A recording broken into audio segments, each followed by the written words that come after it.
നമസ്കാരം.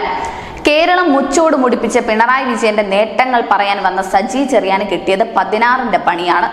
പിണറായി വിജയൻ സർക്കാരിന്റെ വികസന നേട്ടങ്ങൾ പറഞ്ഞ് പ്രസംഗിക്കുന്നതിനിടെ സദസ്സിൽ നിന്ന് കൂകി വിളിയുണ്ടായി.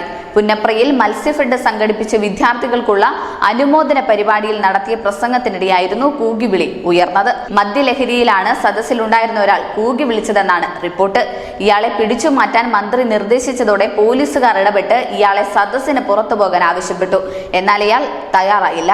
ഇതിനിടയിൽ സംഘാടകരിൽ ഒരാൾ കൂകി വിളിച്ചയാളെ കയ്യേറ്റം ചെയ്ത് പരിപാടി നടന്ന ഹാളിന് പുറത്തേക്ക് മാറ്റി. ഇയാളെ പോലീസ് പിടിച്ചുകൊണ്ടു പോകുന്നത് നോക്കി നിന്ന സദസ്സിനോട് ഇവിടെ ശ്രദ്ധിച്ചാൽ മതി എന്നാവശ്യപ്പെട്ട് മന്ത്രി സജി ചെറിയാൻ പ്രസംഗം തുടർന്നു. നിങ്ങൾ എത്ര നേട്ടങ്ങൾ പറഞ്ഞു നടന്നാലും അത് കേരള ജനത അംഗീകരിക്കില്ല.